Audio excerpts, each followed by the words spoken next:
Bisnis haram penyokong kemerdekaan Republik Indonesia. Pemerintah secara diam-diam mendirikan dan mendukung bisnis candu. Ratusan ton opium diperdagangkan secara ilegal oleh pemerintah lewat tentara dan laskar ketika Indonesia hendak merdeka.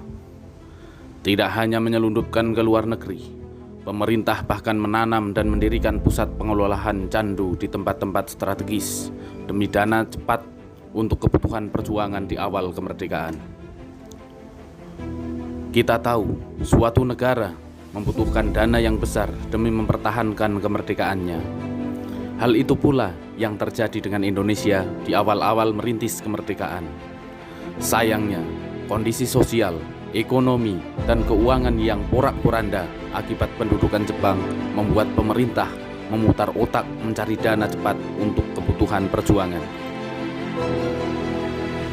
Pemerintah menyadari bahwa sumber ekonomi dalam sektor pertanian dan perkebunan tidak dapat diandalkan karena sebagian besar pabrik-pabrik pengolahan hancur akibat pendudukan Jepang kala itu.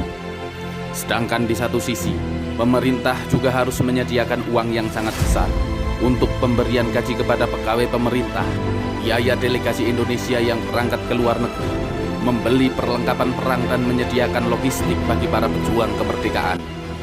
Untuk mengatasi masalah tersebut, pemerintah secara diam-diam mendirikan dan mendukung bisnis candu. Bertonton opium diperdagangkan secara ilegal lewat tentara dan laskar perjuangan. Tidak hanya menyelundupkan ke luar negeri, pemerintah bahkan menanam dan mendirikan pusat-pusat pengelolaan candu di tempat-tempat yang strategis di seluruh wilayah Indonesia. Pada September 1945, pemerintah Indonesia mendirikan Jawatan Candu dan Garam yang merupakan bagian dari Kementerian Keuangan Republik Indonesia. Sisa stok candu warisan Belanda dijual dan dilelang secara besar-besaran. Pabrik-pabrik candu peninggalan Belanda kembali beroperasi. 6 bulan pasca proklamasi, candu menyumbang 6,83% pemasukan negara dan 4 kali lebih besar dibandingkan keuntungan bisnis candu yang diperoleh Hindia Belanda pada tahun 1938. Guna melancarkan pengelolaan dan transaksi candu, pemerintah mendirikan kantor regi candu di beberapa kota seperti di Kediri, Surakarta, dan juga Yogyakarta.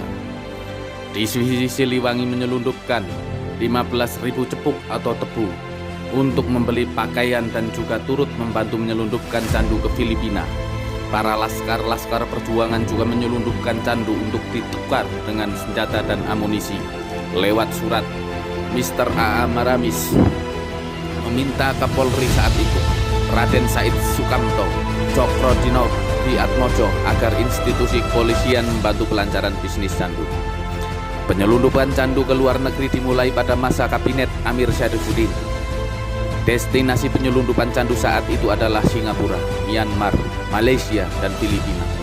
Puncak aktivitas penyelundupan candu terjadi dari bulan Maret hingga Agustus 1948. Dan pada bulan Mei sampai Juli 1948, 8 ton opium diselundupkan ke Singapura. Selama operasi penyelundupan candu, Mr. A.A. Maramis mengawasi kegiatan ini dan pemerintah juga memperkerjakan Tony Wen dan pebisnis bernama Hui Oh Nu untuk melancarkan penyelundupan ini. Penangkapan agen candu di Jakarta dan Mojokerto, Noto Widakdo, kepala Dewan Candu oleh Belanda, membuat bisnis candu di Republik terungkap. Belanda lantas meminta Singapura untuk menangkap Tony Wen, namun karena tidak memiliki bukti yang cukup, Tony Wen dibebaskan dan beliau melarikan diri ke Tiongkok. A.A. Maramis juga menjadi target incaran Belanda, tetapi beliau berhasil melarikan diri ke Amerika Serikat untuk misi diplomasi. Bisnis candu di Indonesia berakhir ketika Belanda melancarkan agresi militer 2 pada tahun 1948. Dokumen-dokumen mengenai bisnis candu juga ditemukan oleh Belanda. Yang lebih mengejutkan, bisnis ini dilakukan sepengetahuan Bung Hatta dan dia pernah mengeluarkan surat perintah yang memperbolehkan penyelundupan candu ke luar negeri. Belanda sempat ingin mengungkap ke dunia mengenai bisnis candu Indonesia, tetapi urung terjadi akibat serangan umum 1 Maret 1949. Begitulah Indonesia kala itu, merdeka tetapi belum mampu untuk mandiri. Salam istimewa, salam merdeka. HUT NKRI yang ke-100, HUT NKRI yang ke-77 tahun. Tetap bersama Kata Pak Pras.